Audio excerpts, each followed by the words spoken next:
Shalom, bien-aimés dans le Seigneur, nous sommes dans la joie de pouvoir réellement nous retrouver et partager la parole du Seigneur. Nous sommes lundi et comme tous les lundis, c'est votre émission Louons l'Éternel, une émission qui vous est présentée par votre bien-aimé, le pasteur Philippe Mukenge, une émission qui traite des cantiques, une émission qui nous permet de pouvoir réellement partager la parole du Seigneur autour du cantique, une émission qui nous permet d'être édifiés par les chantres, une émission qui nous permet de pouvoir comprendre l'adoration, comprendre réellement la louange, comprendre la célébration, comprendre réellement quelles sont les paroles que nous devons adresser à Dieu pour pouvoir réellement les célébrer. C'est votre serviteur, le pasteur Philippe Mukenge, pour votre mission de tous les lundis. Que Dieu vous bénisse, que Dieu vous soit très favorable, que l'Éternel, notre Dieu, puisse véritablement vous accorder tout ce dont vous avez besoin, que l'Éternel puisse vous assister dans tout ce que vous avez comme préoccupation,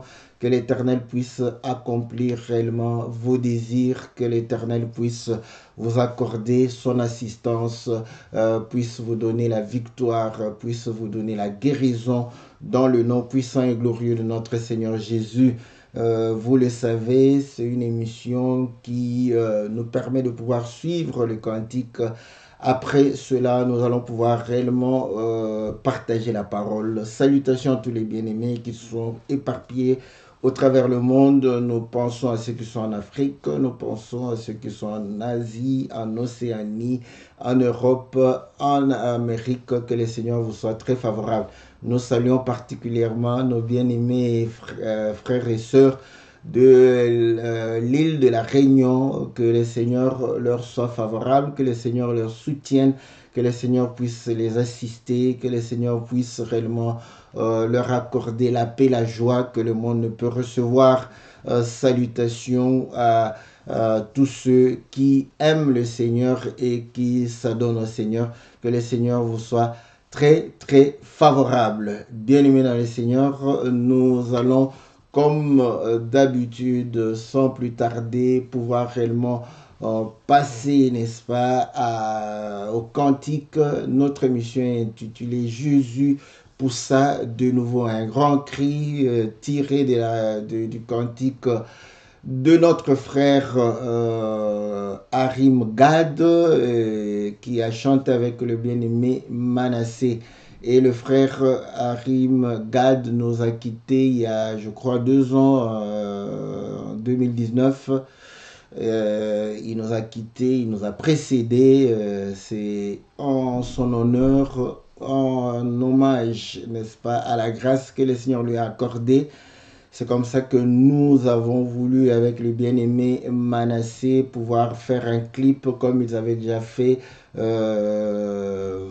l'audio ensemble, de faire un clip pour pouvoir permettre au sein, à l'église de Dieu, de pouvoir être édifié. Voilà pourquoi les mondains disent aussi que les artistes ne meurent jamais. Pourquoi? Parce que leurs œuvres continuent à pouvoir réellement faire bénéficier ceux qui sont encore vivants. Donc voilà, la grâce du Seigneur sur notre bien-aimé, nous en bénéficions, quoique le bien-aimé nous a déjà quittés.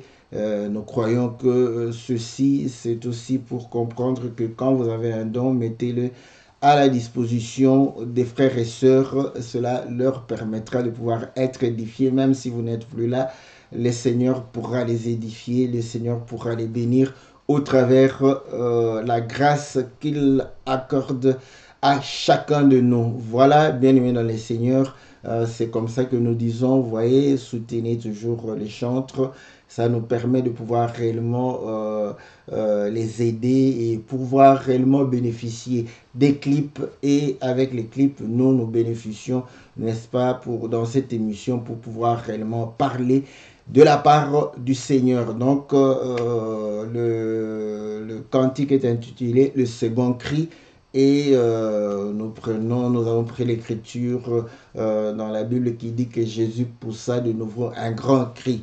Voilà, donc nous allons pouvoir réellement écouter les cantiques et pouvoir revenir après dans notre studio virtuel pour pouvoir partager la parole du Seigneur. Que le Seigneur vous soit favorable.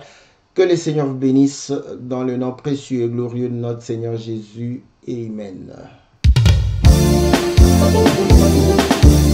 Mobeko epesaki kondima te kasi ngolu eye epesi kondima. La foi vient de ce qu'on attend et ce qu'on attend vient de la parole du Christ.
mongongo ya masia na ekolusu liboso akata motema Yesu akangi mala liboso Eli lama sabakatanio kokanga na Yesu mala liboso nde mobeko epesaki bomoi te mobeko epesaki kondima te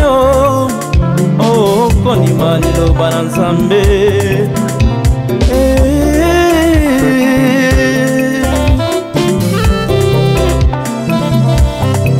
kasi tango akangi mbala ya mibale tala lokito mongongo ememaki na tepelo elamba epasukaki banda likolo tinga se na mabele koninga na monene toyekomona mabanga kopasuka na lilita basantu bakufa basekwaki nsima bakoti na Jérusalem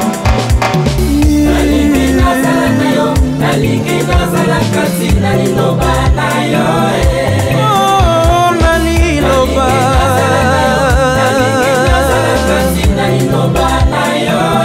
kolomoseka na yo kufa kati na yo bomoi ezali Yesu yo nezete na ya koseka maenzo ibanga na ngai ya tunameyo ngai nalingi nazala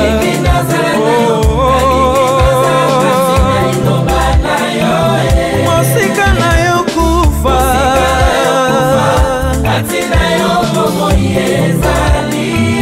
yo nde mai ya bomoi namelaka yokisa motema na ngai yo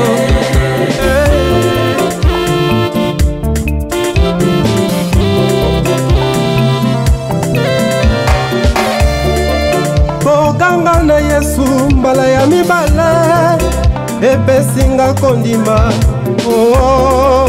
epesinga bomoi ya seko nazwi solongolu na miso ya papa nabengami mosantu mwana na Nzambe mosantu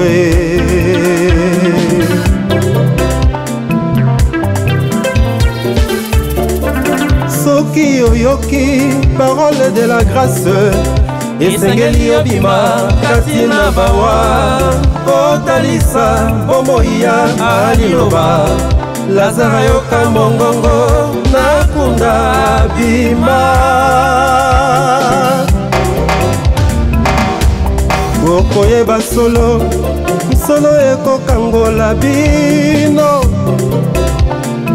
voile nde masumu misala ya nzoto ebongi epasuka yo mona kembo na Yawe,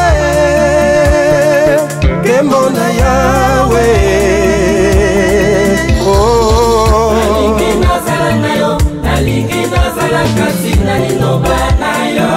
esengwa motema nanga Yesu we, seyo papa nanga natelio motema nanga salela ndenge yo olingi yo kambaka bomoi nanga nazala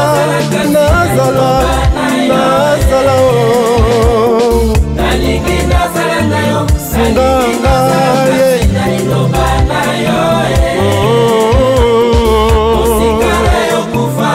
esewa motema nanga seyo Yesu we,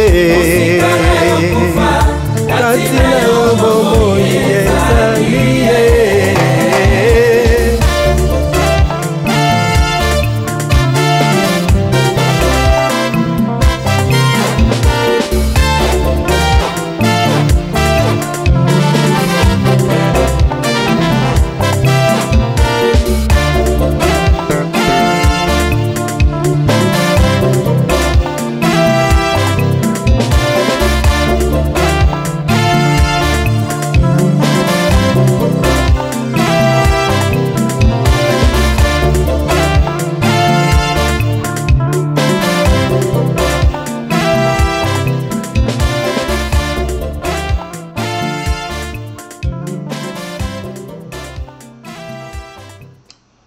Voilà, bien-aimés dans le Seigneur, nous revenons dans notre studio virtuel pour pouvoir réellement partager la parole du Seigneur. Pour ceux qui ne comprennent pas le Lingala, nous allons faire un petit résumé pour dire que voilà, il le chante pour dire que tout ce que je veux être auprès de toi, je veux être demeurer dans ta parole, car loin de toi c'est la mort, en toi nous avons la vie.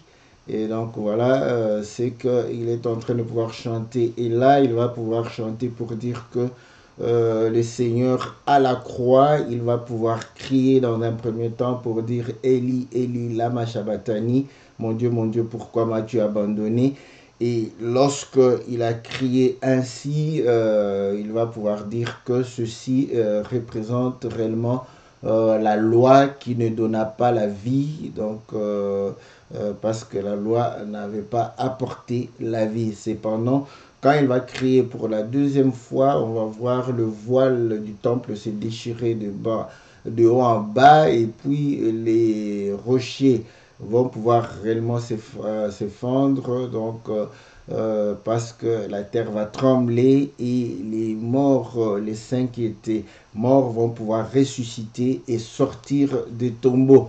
Et là, il continue pour dire que ce deuxième cri-là nous apporte la foi, nous apporte réellement la lumière. Donc, c'est une parole de grâce. Et cette parole de grâce, lorsqu'on l'entend, on sort réellement des tombeaux, comme Lazare a écouté la voix du Seigneur et sorti réellement des tombeaux. Donc, voilà, c'est que il est en train de pouvoir dire pour dire que voilà, cette voix va pouvoir réellement détruire les œuvres de la chair, car le voile c'est la chair, et Dieu a déchiré cela pour que nous puissions manifester les œuvres de l'esprit, manifester les œuvres de lumière, manifester réellement les œuvres qui puissent donner gloire à Dieu. Voilà le résumé du cantique. Et nous disons que voilà, ceux qui sont abonnés à notre chaîne YouTube, là vous pouvez suivre, et quand vous suivez, vous pouvez activer le sous-titrage, et vous allez voir sous-titrage en français. Vous allez voir réellement la traduction que nous avons faite pour que vous puissiez saisir le cantique. Que le Seigneur vous soit très favorable, que le Seigneur vous bénisse. Nous allons sans plus tarder lire les Écritures qui font réellement la base, n'est-ce pas, de ce cantique et du thème que nous avons intitulé et nous voulons aborder. Nous sommes dans le livre de Matthieu chapitre 25. Il est dit ceci au verset 45. Depuis la 6e heure jusqu'à la 9e heure, il y eut des ténèbres sur toute la terre, et vers la 9e heure, Jésus s'écria d'une voix forte, Élie, Élie, lama sabachthani, c'est-à-dire mon Dieu, pourquoi m'as-tu abandonné?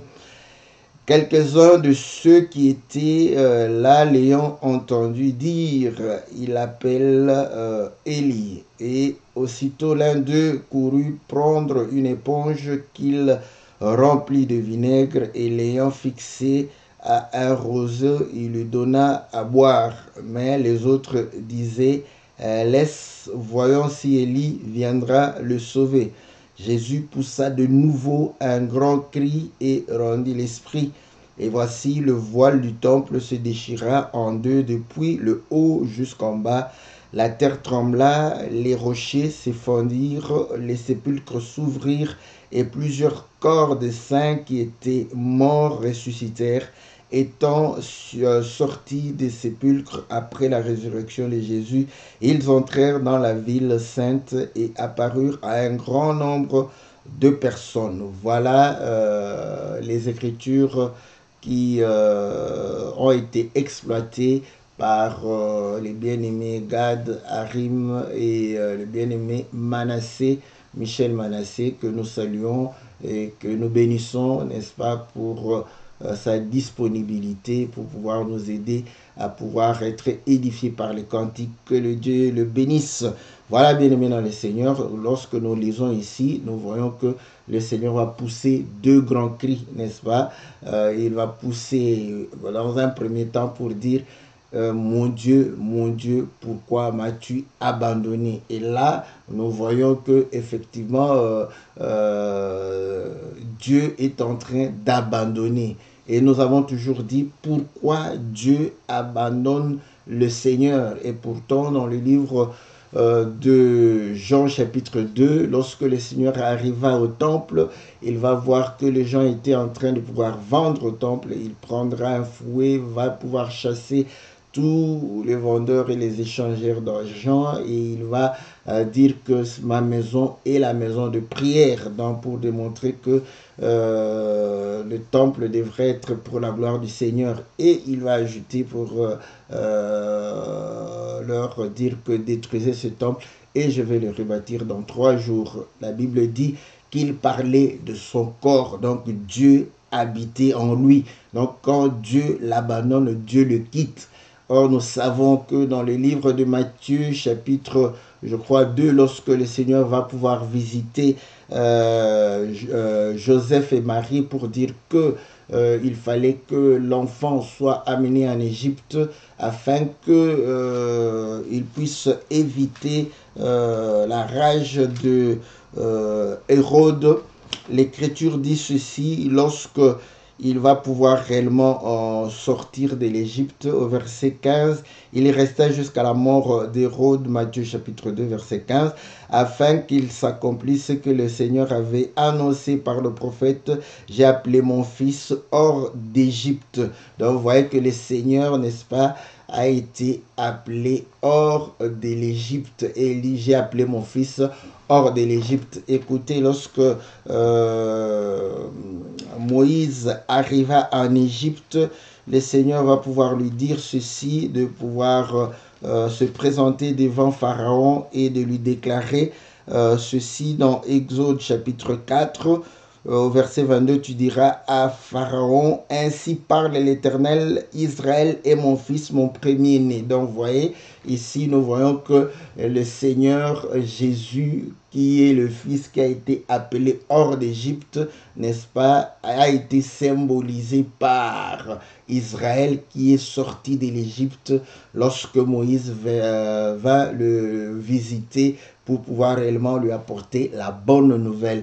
Et là, nous comprenons que Israël, n'est-ce pas, quand le Seigneur dit Eli, Eli lama shabatani, mon Dieu, pourquoi m'as-tu abandonné? Nous voyons aussi que non, quand nous regardons en arrière, nous avons vu qu'il y a eu des moments où Dieu a abandonné Israël. Pourquoi il a abandonné Israël? Vous allez comprendre que très souvent, c'est à cause, n'est-ce pas, du péché. Donc, nous allons lire l'écriture dans le livre de Deutéronome au chapitre 31, Deutéronome chapitre 31, nous lisons le verset 16. L'Éternel dit à Moïse, voici, tu vas être couché avec tes pères, et ce peuple se lèvera et se prostituera après les dieux étrangers du pays au milieu duquel il entre. Il m'abandonnera et il violera mon alliance que j'ai traitée avec lui. En ce jour-là, ma colère s'enflammera contre lui et je les abandonnerai et je leur cacherai ma face. Il sera dévoré et il sera la proie d'une multitude de maux et d'afflictions. Et alors, il dira, n'est-ce point parce que mon Dieu n'est pas au milieu de moi que ces mots m'atteignent. Voilà, m'ont atteint. Voilà, donc vous allez comprendre que Israël, lorsqu'il est dans le péché, il se tourne vers les dieux étrangers. À ce moment-là, Dieu va l'abandonner, Dieu va le quitter à cause du péché, à cause de l'idolâtrie, à cause réellement, n'est-ce pas, des mauvaises conduites. Donc, le Seigneur va pouvoir les quitter. Mon Dieu, pourquoi m'as-tu abandonné? Et nous comprenons que le Seigneur qui s'est fait pécher, voilà. Donc, l'habitation, le temple du Seigneur, Dieu va pouvoir recevoir la sueur. C'est normal que Dieu puisse quitter, puisse se séparer. Et c'est tout à fait normal, c'est là où Dieu est en train de pouvoir condamner la chair. Et dans un autre sens, comme nous avons compris que il est, n'est-ce pas, en train de symboliser Israël. Il est le second Adam, comme l'Écriture le dit dans le livre de 1 Corinthiens chapitre 15, qui est celui le second Adam. Et là, nous comprenons que Adam, n'est-ce pas, le premier fut aussi abandonné. Dieu va pouvoir le chasser, Dieu va pouvoir le mettre dehors dans le livre de Genèse chapitre 3, n'est-ce pas, je crois le verset 23-24. Il va pouvoir le chasser, le mettre dehors et mettre une barrière. Donc cette barrière, c'était les chérubins qui étaient en train de pouvoir tenir une épée flamboyante. Donc pour démontrer que effectivement, il ne peut plus entrer. Et là, nous comprenons que c'est le voile, n'est-ce pas? C'est le voile parce que lorsque nous allons dans le temple, vous allez dans le livre d'Exode, lorsqu'on va expliquer le voile, décrire le voile qui est en train de séparer le lieu saint avec le lieu très saint, vous allez voir que sur le voile, il y avait deux chérubins, n'est-ce pas, qui se faisaient face. Donc, vous voyez, deux chérubins qui se faisaient face et le voile empêchait à ce que l'homme puisse aller dans le lieu très saint. Voilà. Or, dans le lieu très saint, on avait la gloire de Dieu. Donc, dans le lieu très saint, on avait la présence de Dieu, la face de Dieu. Nous avons compris que lorsque Moïse, dans Exode chapitre 31, va pouvoir demander à Dieu de voir la gloire, Dieu lui a dit, tu ne peux pas voir ma face. Donc, nous comprenons que lorsque Dieu est en train de cacher la face, il cache sa gloire et l'homme ne peut pas voir, n'est-ce pas, voir cette face, voir cette gloire, être béni. Parce que lorsqu'on voit la face de Dieu, on est béni. Nombre chapitre, je crois, 5 ou 6, démontre que les sacrificateurs demandaient à Dieu de tourner sa face vers Israël pour pouvoir le bénir. Voilà. Donc, nous comprenons effectivement que Dieu, lorsqu'il va pouvoir abandonner, écoutez, l'Écriture démontre aussi que la chair a été vendue au péché, voilà, livrée au péché. Donc, vous comprenez que quand le Seigneur, n'est-ce pas, livre la chair au péché, il se détache, n'est-ce pas, de ce corps pour pouvoir, parce que lui, il est saint. Et donc, il ne peut pas se souiller. Il est parfait. Il ne peut pas avoir des imperfections. Lui, il se sépare. Et le fait de se séparer, c'est là où nous comprenons que c'est aussi cette manière de pouvoir condamner le mal. Voilà.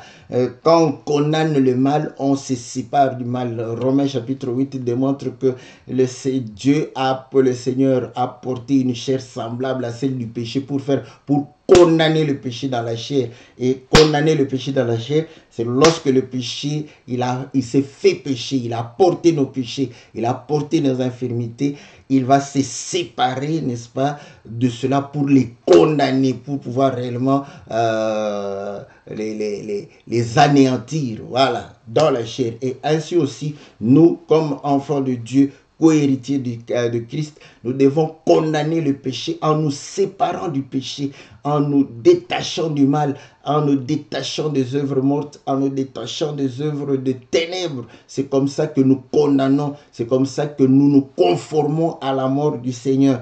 Et vous allez comprendre que c'est la condamnation. Or, écoutez, qu'est-ce qui condamne le péché, n'est-ce pas? Qu'est-ce qui condamne le péché? C'est la loi. Donc, lisons dans le livre de Romains, chapitre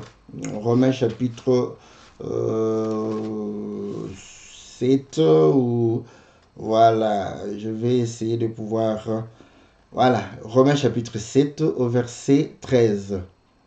Je commence même au verset 10. Ainsi le commandement qui conduit à la vie se trouva pour moi conduire à la mort, car le péché, saisissant l'occasion, me séduisit par le commandement et par lui me fit mourir. La loi donc est sainte et le commandement est saint, juste et bon. Ce qui est bon a-t-il donc été pour moi une occasion de mort? Loin de là. Mais c'est le péché, afin qu'il se manifesta comme péché en me donnant la mort par ce qui est bon, et que par le commandement, il devint condamnable au plus haut point. Voilà, vous voyez, donc c'est par le commandement, c'est par la loi que le péché devient condamnable. Vous voyez, donc c'est là où il dit que Élie, Élie, lama sabachthani, mon Dieu, pourquoi m'as-tu abandonné? Nous comprenons que Dieu est en train de pouvoir condamner le péché. Or, il condamne le péché par le commandement, par la loi. Voilà pourquoi il a dit, le jour où tu en mangeras, tu mourras. Voilà, tu ne tueras point, tu ne voleras point, tu ne feras point ceci. Et lorsque on le fait, le Seigneur, n'est-ce pas, les condamne. Voilà pourquoi il abandonne, il amène, n'est-ce pas, les maux, il amène les difficultés, il amène, n'est-ce pas, toutes sortes de détresses pour pouvoir réellement condamner cette situation. Et nous voyons que c'est la loi. La loi, elle procède par le commandement, la condamnation. Voilà pourquoi la femme adultère, c'est un bel exemple. Donc la loi l'a condamnée, le Seigneur va pouvoir la gracier. Donc voilà. Donc Élie, lama sabachthani, nous comprenons, voilà pourquoi il dit que c'est la loi. Et lorsque la loi vint, vous voyez, au lieu que la loi puisse donner la vie, la loi va pouvoir condamner le mal qui est en nous. La loi va pouvoir réellement condamner le péché qui est en nous. Voilà. Donc, là, nous avons vu que le Seigneur a dit, je vais vous abandonner et je vais vous cacher ma face. Or, cacher sa face, nous savons que c'est aussi voiler sa face. Voilà. Donc, au travers, on a déjà expliqué ça au travers Moïse, qui voilait sa face parce que la gloire de Dieu était sur sa face. Donc, la gloire de Dieu était sur la face de Moïse et Moïse mettait le voile pour pouvoir cacher, n'est-ce pas, cette gloire. L'Écriture dit pour que Israël ne puisse pas voir la fin, n'est-ce pas, de ce qui était passager. Mais bon, c'est juste une façon aussi de pouvoir rapporter ce qui se faisait. Mais sur le plan spirituel, on comprend que Dieu leur a caché, n'est-ce pas, sa face. Dieu, le Dieu d'Israël, se cachait derrière le voile. Donc, voilà pourquoi, lorsque le Seigneur va crier pour la deuxième fois, la Bible dit que le voile, n'est-ce pas, va pouvoir réellement être déchiré, n'est-ce pas,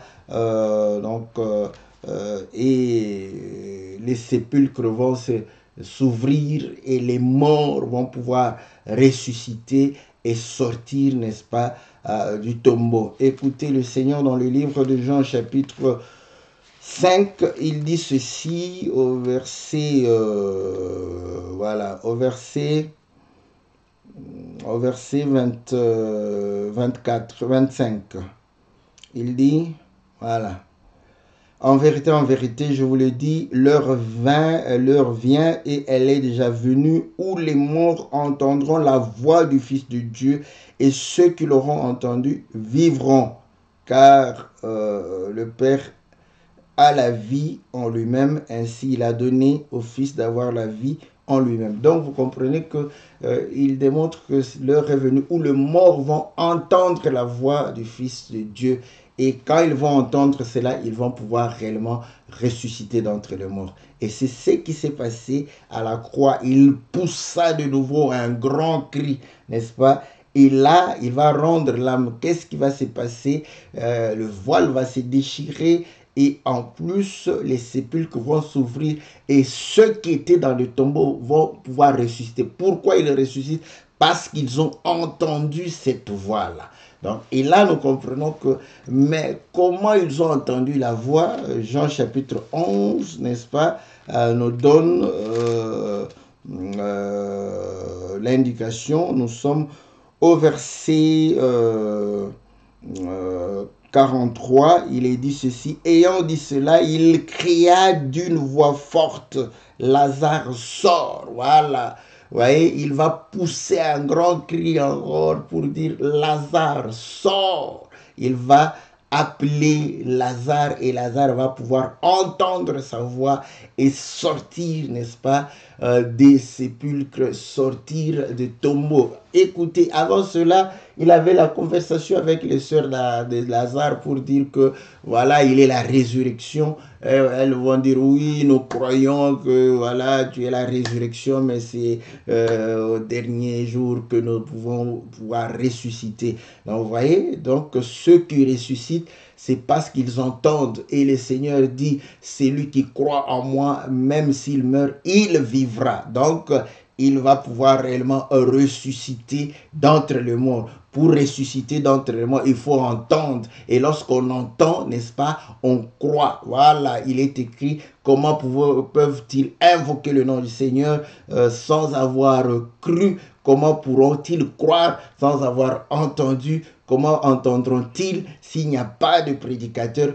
Comment y aura-t-il des prédicateurs s'ils ne sont pas envoyés? Il a été envoyé, il a parlé et il a crié, n'est-ce pas? Le cri, c'est une prédication, n'est-ce pas? C'est annoncer, n'est-ce pas, la bonne nouvelle. Et les morts vont pouvoir entendre cela, croire. Et vous allez comprendre que Lazare, n'est-ce pas, et les corps des saints vont pouvoir ressusciter. Et ce sont, n'est-ce pas, ces morts qui ont pu réellement recouvrer la vie. Mais nous allons comprendre que ces morts parlent de qui encore? Vous vous rappelez qu'un jour, le Seigneur avait un disciple qui a perdu son père et le disciple va dire au Seigneur, laisse-moi aller enterrer mon père. Il va dire, laisse les morts enterrer leurs morts. Voilà. Et nous comprenons que ceux qui n'ont pas la parole, ceux qui n'ont pas cru, ceux qui ont refusé de pouvoir croire à la parole, ce sont les morts. Donc, lorsque nous sommes loin de la face de Dieu, nous sommes réellement loin, n'est-ce pas, de la vie. Nous sommes des cadavres, nous sommes des morts. Voilà. Et là, nous comprenons que quand le Seigneur est en train de parler, il est en train de ressusciter ceux qui sont morts. Morts dans leurs péchés, morts dans les œuvres des ténèbres, morts dans leur impureté, pour qu'ils puissent ressusciter d'entre les morts. Voilà pourquoi dans le livre de Matthieu chapitre 23, il va pouvoir réellement parler aux pharisiens pour leur dire que vous êtes des tombeaux blanchis. Donc il démontre que voilà, vous êtes des tombeaux. Donc, vous êtes des sépulcres. Nous sommes au verset 27, Matthieu 23, 27. Malheur à vous, scribes et pharisiens hypocrites, parce que vous rassemblez à des sépulcres blanchis qui paraissent beaux au dehors et qui au dedans sont pleins d'ossements des morts et de toute espèce d'impureté. Donc voilà, les pharisiens, c'était ceux qui étaient, n'est-ce pas, des tombeaux. Voilà, quand le Seigneur dit, l'heure vient où les morts entendront la voix du Fils de Dieu et vont sortir du tombeau. C'était aussi lorsqu'il était en train d'enseigner, ceux qui écoutaient, ceux qui croyaient, sortaient, n'est-ce pas, des pharisiens, des synagogues des pharisiens. Et voilà pourquoi au livre de Jean chapitre 11, au verset 47, il est dit ceci. Alors les principaux sacrificateurs et les pharisiens assemblèrent le Sanhédrin et dirent: que ferions-nous, car cet homme fait beaucoup de miracles? Si nous le laissons faire, tous croiront en lui et les Romains viendront détruire et notre ville et notre nation. L'un de Caïphe, qui était souverain sacrificateur, cette année-là leur dit: vous n'entendez rien, vous ne réfléchissez pas qu'il est dans votre intérêt qu'un seul homme meure pour le peuple et que la nation entière ne périsse. Vous voyez, donc ils ont compris que leur synagogue se vidait, que leur système perdait les hommes. Pourquoi? Ceux qui étaient dans les synagogues, ils étaient dans des tombeaux, ils étaient dans des tombeaux blanchis, des sépulcres, n'est-ce pas? Et le Seigneur, quand il parlait, ils entendaient la voix et ils sortaient, n'est-ce pas, de ce système pour pouvoir aller servir le Seigneur. Ils ont dit: nous sommes en train de perdre les gens, nous devons le tuer pour pouvoir réellement garder les gens dans le tombeau. Voilà pourquoi aujourd'hui les gens tuent la parole, tuent le Seigneur. Bon, ce n'est qu'une expression, quand on dit tu c'est une expression aussi biblique. La Bible dit que lorsque quelqu'un qui a pu réellement, n'est-ce pas, qui a pu réellement accorder sa vie, bénéficier de toutes ces choses, et que véritablement il retourne dans le péché, il est difficile, n'est-ce pas, de revenir dans les choses de Dieu, car pour lui, il crucifie pour la deuxième fois le Seigneur. Donc ceux qui combattent la parole, ceux qui sont en train de pouvoir réellement, ils refusent que réellement les gens qui sont dans leur système, qui sont des tombeaux blanchis, de pouvoir réellement pouvoir sortir de ces tombeaux. Voilà, donc nous comprenons une chose, que le Seigneur, lorsqu'il parle, il sort tous ceux qui sont dans les systèmes humains, tous ceux qui entendent, n'est-ce pas, les choses faites de mains d'hommes, les pensées humaines. Ce sont des tombeaux, ce sont des sépulcres. Et quand il fait entendre sa voix, tout cela sort pour pouvoir réellement glorifier le nom du Seigneur, pour pouvoir célébrer le nom de notre Dieu. Voilà ce que nous voyons. Et là, vous allez comprendre que lorsque nous sortons, n'est-ce pas, le Seigneur va pouvoir déchirer ce voile qui nous empêchait de voir le Seigneur. Et ainsi, dans le livre de 2 Corinthiens, n'est-ce pas, au chapitre 4, il est dit ceci: les gens périssent pour quelle raison? Parce que ils sont voilés, n'est-ce pas? Au verset 3, si notre évangile est encore voilé, il est voilé pour ceux qui périssent. Donc, vous voyez, donc quand il y a le voile, c'est pour pouvoir empêcher. Mais l'Écriture dit dans 2 Corinthiens chapitre 3, verset 15, jusqu'à ce jour, quand on lit Moïse, un voile est jeté sur leur cœur. Mais lorsque les cœurs se convertissent au Seigneur, le voile est ôté. Voilà. Donc, le voile est ôté, on contemple la gloire de Dieu. Or, l'Esprit, le Seigneur, c'est l'Esprit. Et là où est l'Esprit du Seigneur, là est la liberté. Nous tous, le visage découvert, voilà, où on a ôté le voile. Contemplons comme dans un miroir la gloire du Seigneur. Nous sommes transformés en la même gloire, en la même image de gloire en gloire, comme par le Seigneur l'Esprit. Vous voyez?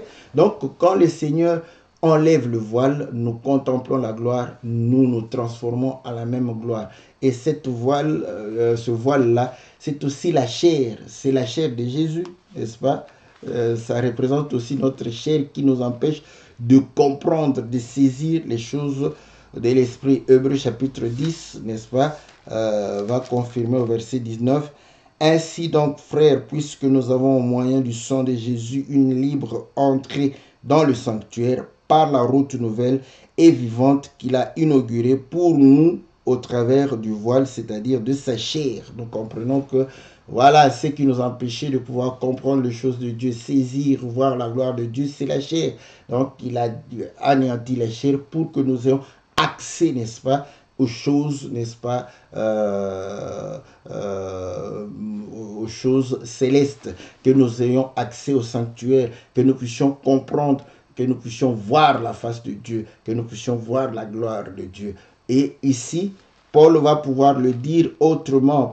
Nous rentrons dans le livre de Romains chapitre 7. Là, Paul était en train de pouvoir démontrer que voilà, le commandement, n'est-ce pas, est une bonne chose, mais moi, je ne peux pas saisir le commandement. Nous sommes au verset 14. Nous savons en effet que la loi est spirituelle, mais moi, je suis charnel, vendu au péché. Vous voyez? Donc, qu'est-ce qui m'empêche de pouvoir saisir l'esprit? Or, la parole du Seigneur est esprit et vie. Donc, lorsque nous saisissons cette parole esprit et vie, nous sommes vivifiés. Voilà. Donc, quand vous n'accédez pas à cela, vous ne pouvez pas être vivifié. Lorsqu'on n'accède pas à l'esprit de la loi, on ne peut pas être vivifié. Voilà pourquoi il est dit, la lettre tue, mais l'esprit vivifie. Donc, la lettre de la loi nous tue. Pourquoi ça nous tue? Ça nous empêche de comprendre, d'accéder à l'esprit, d'accéder à la vie. L'esprit, c'est la vie. Voilà, quand Dieu souffla en Adam, Adam devint une âme vivante. Voilà, donc le souffle de Dieu, c'est aussi dans sa parole. Donc l'esprit de la parole, voilà. Parole, esprit et vie, voilà pourquoi il vivifie. Mais si on ne saisit pas l'aspect spirituel de la parole, on n'est pas vivifié. Voilà, donc qu'est-ce qui nous empêche? C'est la chair. La chair nous empêche parce que nous allons comprendre charnellement les choses de Dieu. Or, quand on comprend charnellement les choses de Dieu, on est ami du diable. Arrière de moi, Satan, c'est que le Seigneur dit à Pierre, car tes pensées sont des pensées des hommes et non des dieux. Donc, les pensées des hommes sont réellement diaboliques, sont sataniques. Voilà. Donc, il dit ceci au verset 15, car je ne sais pas ce que je fais et je ne fais point ce que je veux. Voilà. Et ce que je fais, c'est ce que je hais. Or, ce que je fais, c'est ce que je ne veux pas. Je reconnais par là que la loi est bonne et maintenant, ce n'est plus moi qui le fais, mais c'est le péché qui habite en moi. Ce qui est bon, je le sais, n'habite pas en moi, c'est-à-dire dans ma chair. C'est la volonté, mais non le pouvoir. J'ai la volonté, mais non le pouvoir de faire le bien. Voilà. Donc, vous voyez, l'esprit est disposé, mais la chair est faible. La chair nous empêche. La chair rend, n'est-ce pas, la loi inefficace. Parce que, voilà, quand on comprend la loi de manière charnelle, cette loi devient inefficace. Voilà pourquoi beaucoup de gens ne se convertissent pas. Ils se demandent, mais j'ai fait beaucoup d'années, j'ai envie de me convertir, mais ils se convertissent. Ils ont la volonté de se convertir, mais parce que c'est charnellement qu'ils comprennent la loi, c'est comme ça que la chair affaiblit, n'est-ce pas, cette volonté. Ils peuvent faire 3 mois, 6 mois, après ils retombent, vous voyez. Pourquoi? C'est charnellement qu'il comprend ces choses, c'est charnellement qu'il s'engage, c'est charnellement qu'il fournit l'effort pour pouvoir servir le Seigneur. Mais lorsqu'on accède, n'est-ce pas, à l'esprit de la loi, ça devient une nature. C'est ça toute la différence. Ça devient une nature. Voilà pourquoi quand nous expliquons la parole de Dieu, nous apportons l'esprit de cette parole pour que cela devienne une nature en vous, pour que vous puissiez, n'est-ce pas, accomplir cette parole sans pour autant fournir beaucoup d'efforts. Car je ne fais pas le bien que je veux et je fais le mal que je ne veux pas. Et si je fais ce que je ne veux pas, et ce n'est plus moi qui le fais, c'est le péché qui habite en moi. Je trouve donc en moi cette loi: quand je veux faire le bien, le mal est attaché à moi. Car je prends plaisir à la loi de Dieu selon l'homme intérieur, mais je vois dans mes membres une autre loi qui lutte contre la loi de mon entendement et qui me rend captif de la loi du péché qui est dans mes membres. Misérable que je suis, qui me délivrera du corps de cette mort? Grâce soit rendue à Jésus parce qu'il a anéanti la chair pour pouvoir réellement permettre à l'homme intérieur et à l'homme extérieur de se réconcilier. Voilà, c'est comme ça qu'il a dit qu'il a brisé le mur de séparation pour que, n'est-ce pas, et l'extérieur et l'intérieur puissent former un. Les deux deviendront... Ça c'est bien, voilà. Ils étaient séparés, ils étaient en discorde. La chair, n'est-ce pas, et l'âme étaient en discorde. Ils étaient en divorce. Le Seigneur va les réconcilier, n'est-ce pas, en anéantissant, n'est-ce pas, cette chair pour permettre à ce que nous puissions vivre la parole de Dieu.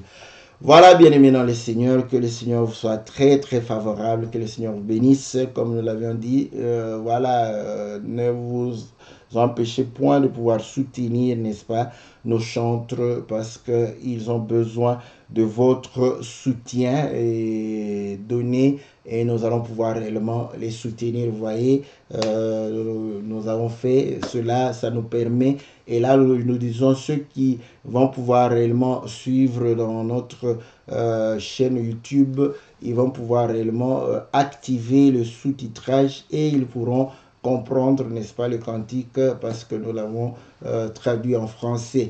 Et nous demandons aux gens, n'est-ce pas, de pouvoir aussi faire à ce que d'autres puissent s'abonner afin de pouvoir réellement bénéficier de la parole du Seigneur et bénéficier des cantiques du Seigneur pour la gloire du Seigneur. Voilà, bien-aimés dans le Seigneur, on se retrouve lundi pour la gloire du Seigneur dans notre émission Louons l'Éternel, et le mercredi pour l'émission Que la Bible parle, où nous répondons à vos préoccupations, à vos questions, avec la grâce que le Seigneur nous a accordée. Que Dieu vous bénisse, que Dieu vous soit très favorable. Dans le nom précieux et glorieux de notre Seigneur Jésus. Amen.